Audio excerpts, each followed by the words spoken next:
right, everybody. Hey, we're approaching the Gerdau plant here in Fort Smith and the Maverick yard.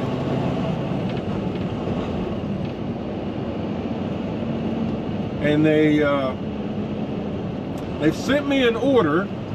I haven't gone through and read it, but I played it and listened to it, and it's I know it's loading from the Maverick yard, not the Gerdau plant, and it delivers, I think, on Tuesday morning in Columbus, Ohio at the Hirschvogel plant.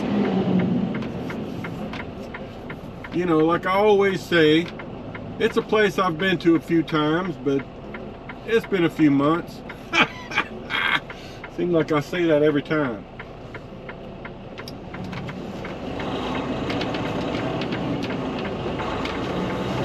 Oh, so from here, I think the work order said it's like 800 and just over 800 miles. So, you know, it's a good trip to start the week off with.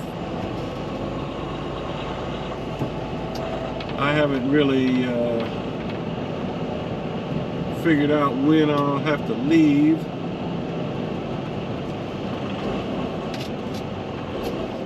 Alright, so for you guys that are new to the channel,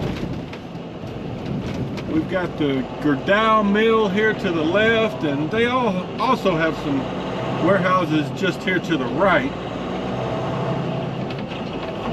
And then just down here to the right's the Maverick yard that handles all of the freight out of here. They do steel bars, different lengths, different thicknesses. All right, so it's 9:13 a.m. on a Friday. Shouldn't be too busy here yet. So let's get in here and see what's going on. I think it said my product is 26 feet long. So I can go ahead and kind of set up my trailer. A lot of preloads out here.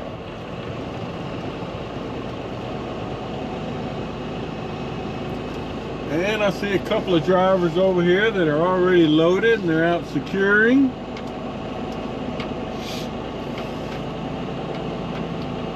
See right there, a couple of guys working on things.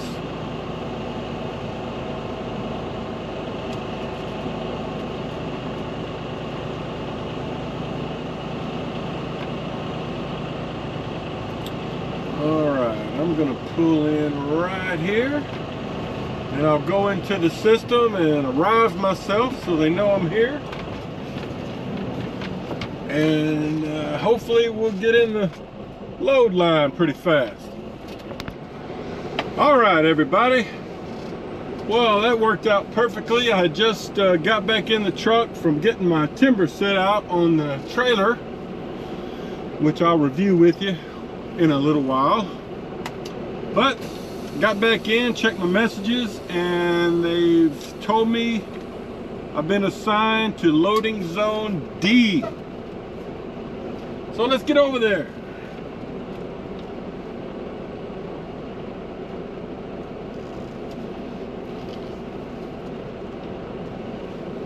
Well, the road here still looks in good shape. Man, there for a while, this thing was rough. So I don't know if they just hadn't had any rain to wash it away, or if they've actually figured out how to take care of it better.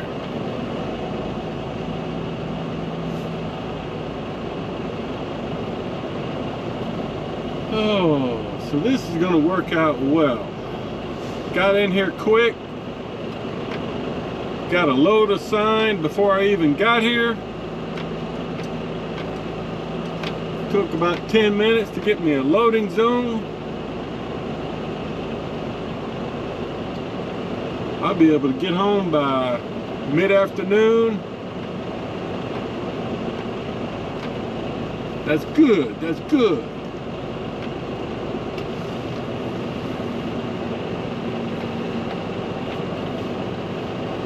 Woo! Maybe I get out of here before it gets real hot. This ain't like northern Michigan where I was a few days ago. Oh man, I tell you, Michigan's nice this time of year, but another 5 months and it'll be like Serbia.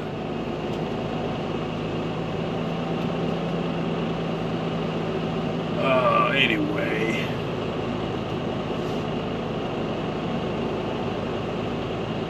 just giving you a shot of the yard. There's old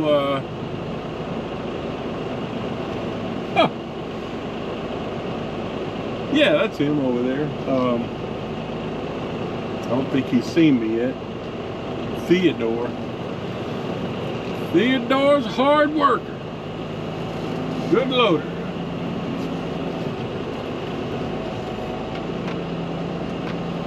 Alright, so this fella's in loading zone E. So I'll be up in front of him. That's not a Maverick truck. Must have brokered that load out.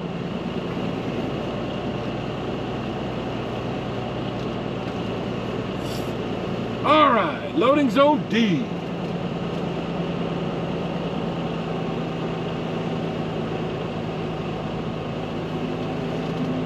Well, as you can see, it's just me and that other truck behind me getting loaded right now.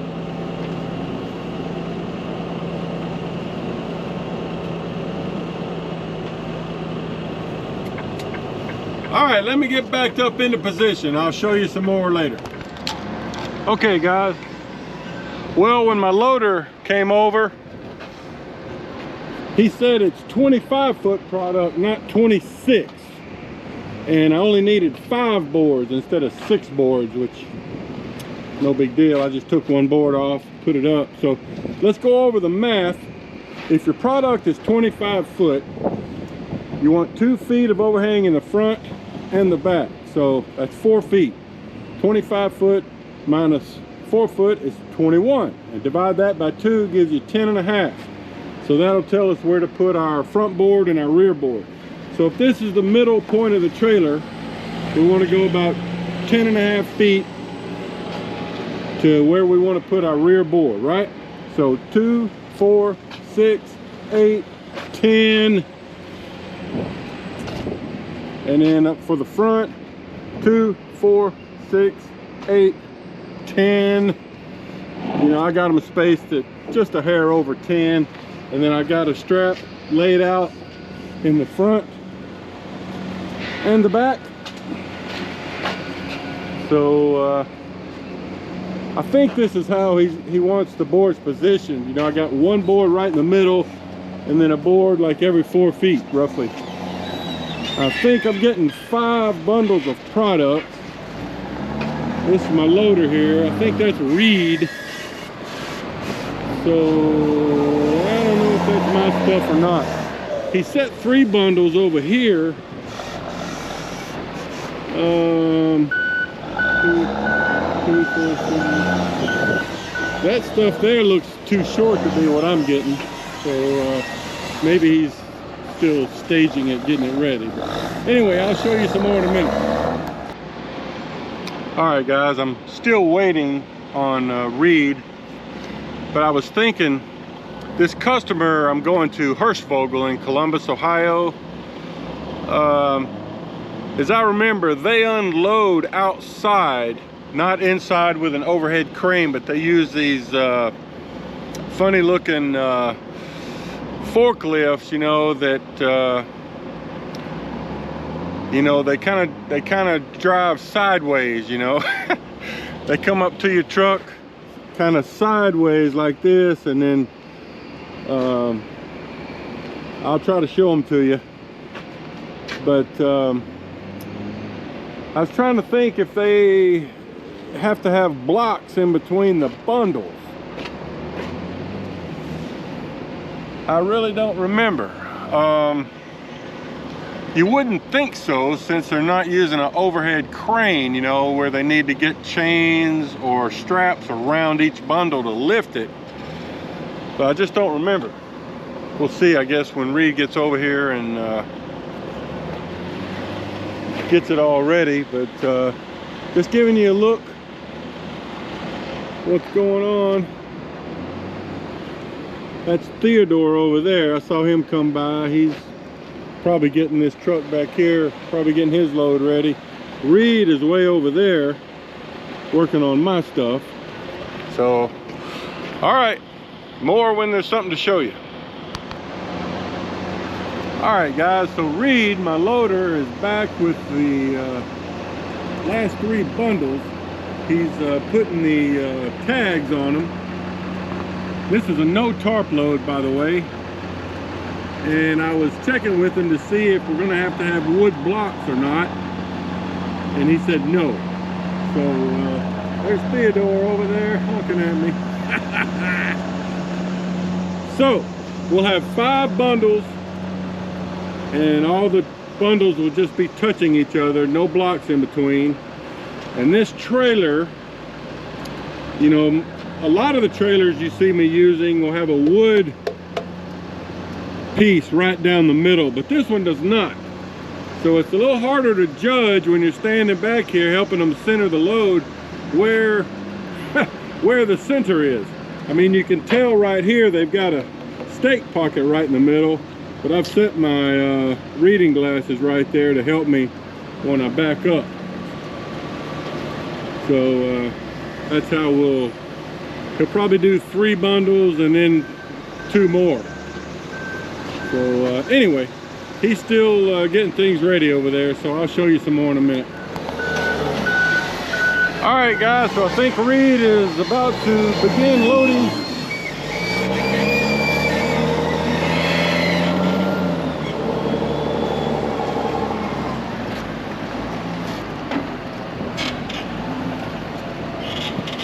All right. Well, he doesn't have them touching, so hold on a minute. So the front needs to go that way a little, and take the whole thing that way 2 or 3 inches. Okay, that's pretty good.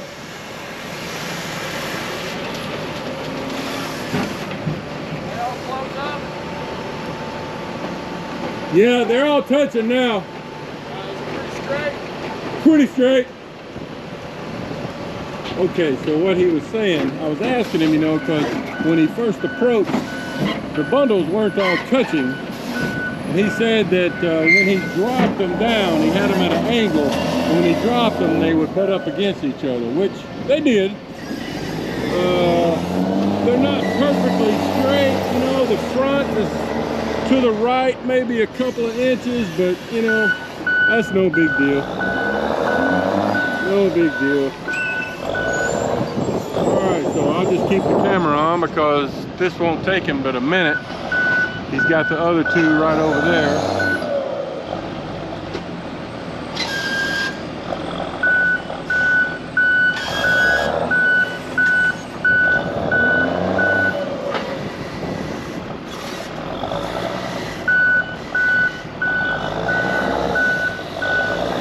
Alright, here he comes with the last 2.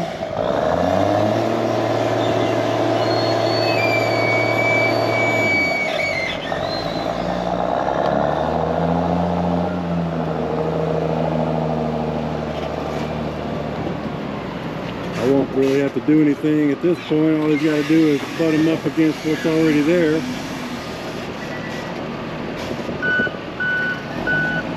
And we'll make sure, you know, it's all good. I think it's going to be close enough. Alright, you got them butted up against each other. You can see this side is over a couple of inches on the wood plank, and this side's a couple of inches better. How's that look for you? It's okay.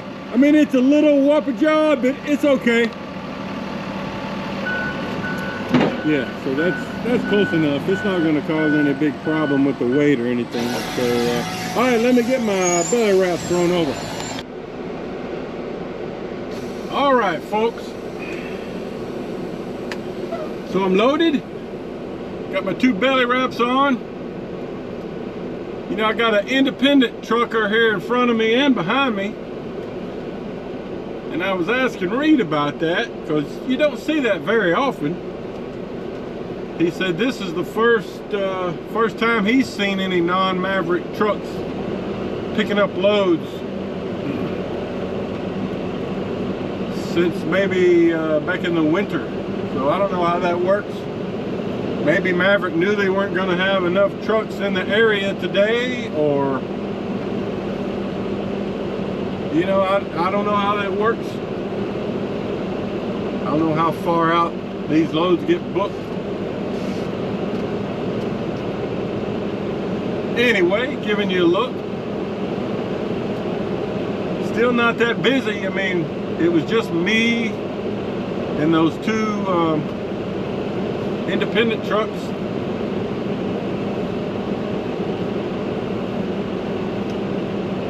So you can see the Gerdau mill across the street. And we still got 1, 2, 3, 4, 5, 6, 7 preloads out here in the front of the lot.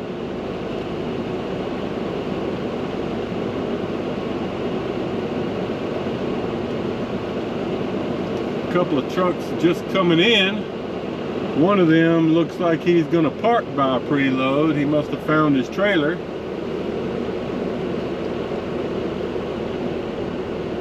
We got another truck coming in, so let me wait a second, let him come in. This other truck over here to the left, you can't see, is backing into a spot, kind of holding things up.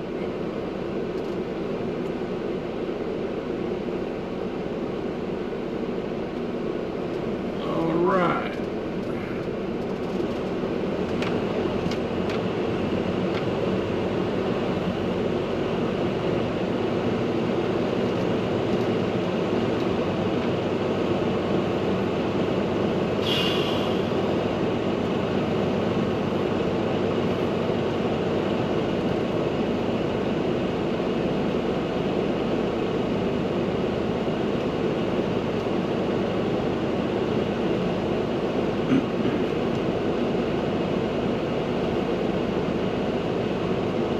You can see off to the distance there, that's also some of the Gerdau property. You can see 3 forklifts over there moving product around.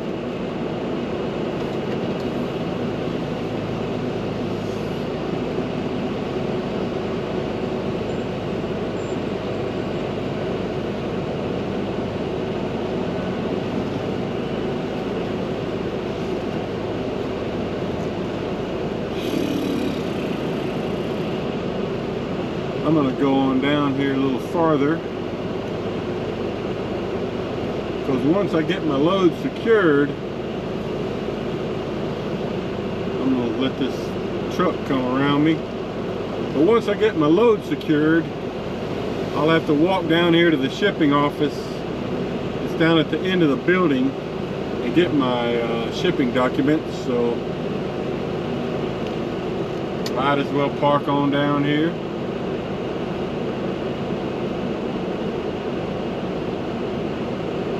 Just giving you a look at things.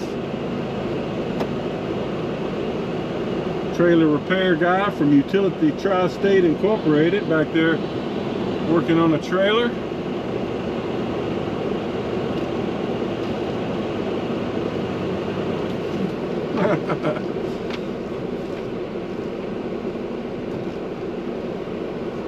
All right, let's get in here.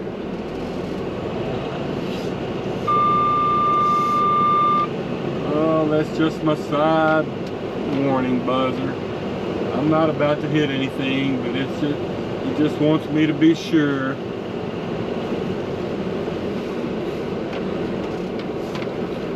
All right, I'll show you the load once I get it secured. Okay guys, let's show you the end result here. 5 bundles of 25-foot bar, Got 5 beveled timbers. Got a belly wrap in the front and the rear. And then 4 chains with over-center binders and coil pads here. Typical bar load. Alright, so that's it. So now I'm ready to go. It's a no tarp load, so all I got to do is walk into the shipping office, which is around the corner there, and get my shipping documents, and I'll be on the road. Hey, I wanted to show y'all something real quick. I don't know if I mentioned this earlier, but I walked over to see the trailer repair guy over there. I asked him if he had any zip ties, and he gave me one. I appreciate that, but my boot scraper here, I had a zip tie break off of it. So I'm gonna fix that real quick so this will stay in place better. So, hey, got something accomplished. All right, folks. Well, I got my shipping paperwork, entered everything into the system. Let's get going.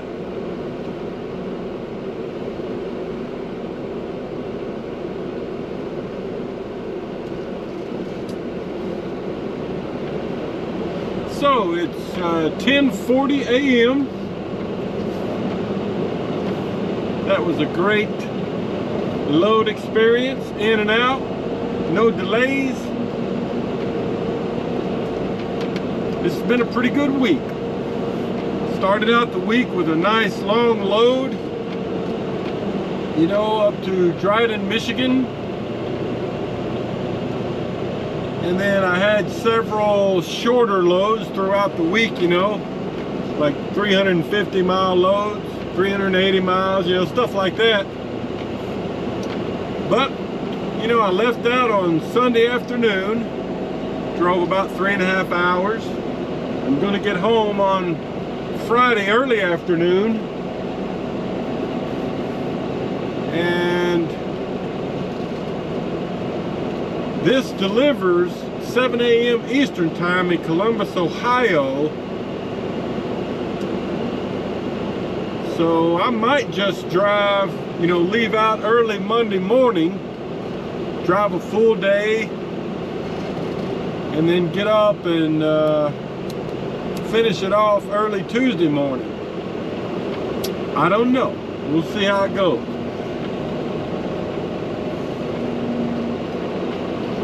They have no overnight parking, so I can't just get there. So we'll figure that out over the weekend. Okay, so just showing you, man, this guy that was here in this white truck in loading zone E is still there. Look, he must be loaded though, because he's got his canopy all closed up. And here's that other independent guy. Looks like he just got loaded.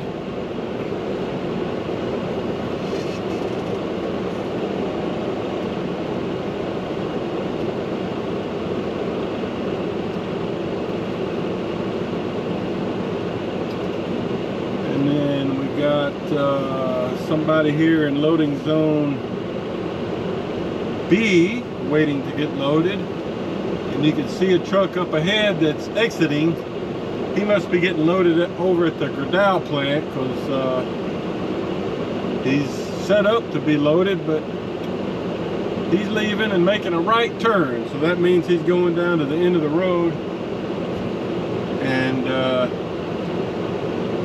gonna get loaded over there. So, all right, well, I'll see you when I get to the Maverick North Little Rock yard. We'll wrap this week up.